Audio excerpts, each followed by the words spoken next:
Welcome to the Deep Dive. Today we're jumping into a chapter from Caddy DeVere's book, Unicorn. And this isn't just a travel story.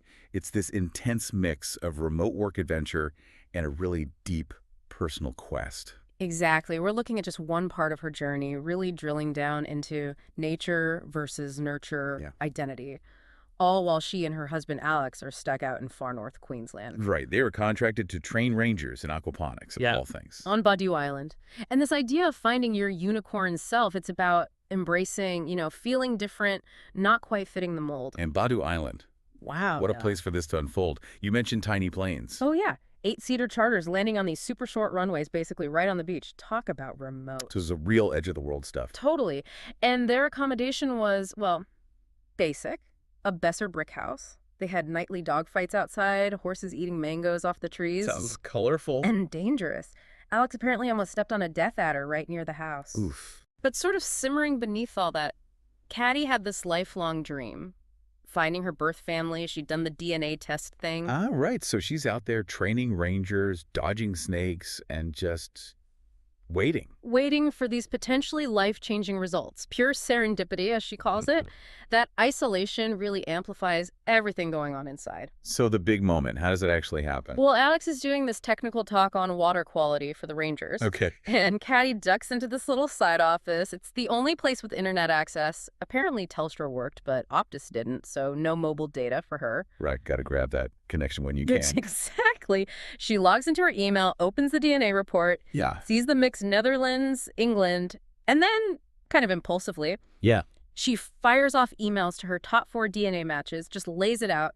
I was adopted. My birth mother's name was Ava Leona Butler. Bold move. And then... And then things just explode. Like Yeah. 15 minutes later, ping, an email. No way, that fast. From someone calling herself Auntie Pam.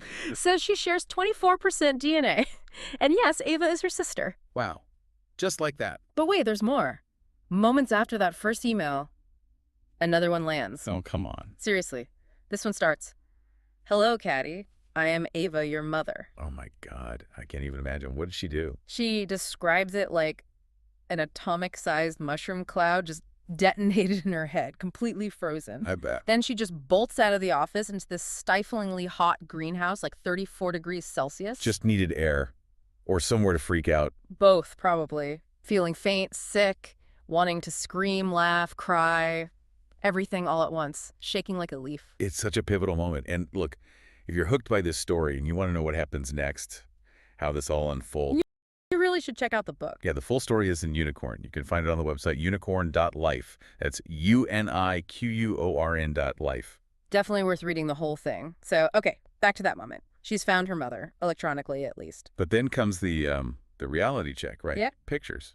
Exactly. She asks her photos. And when they arrive, well, it wasn't quite the reunion she might have pictured. How so? Her mother, Ava, was short, kind of pear-shaped, dark eyes. Caddy's tall, slim, blue eyes. Oh, so not much resemblance. Only the nose, apparently. And then seeing photos of her new half-siblings, they look just like Ava. Ah, so that feeling of being different, Yeah, it didn't just disappear. not at all. It hit her straight away, found her family, but still felt like the outsider. And stuck on this remote island with no easy way to just, talk it through, that must have been agony. Totally. No mobile data, remember. She had this excruciating 4-day wait just to have a proper phone call. 4 days processing that news. Yeah.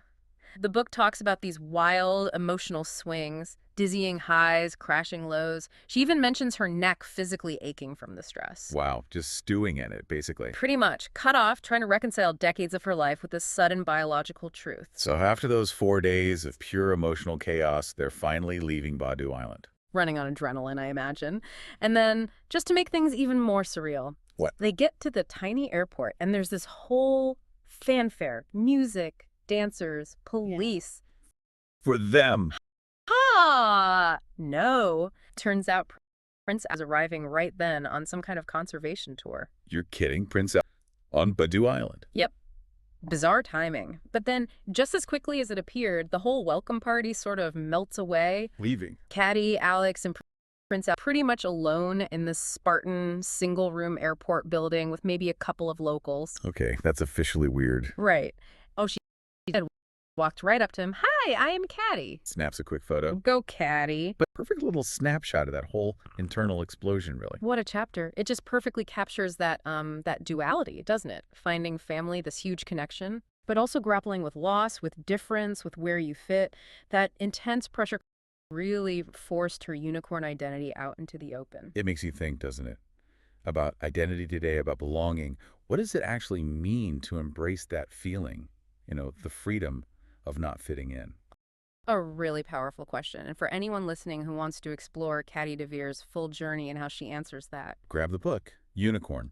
You can find it at uniquorn.life. That's spelled UNIQUORN.life. highly recommended. Thanks for diving up with us today.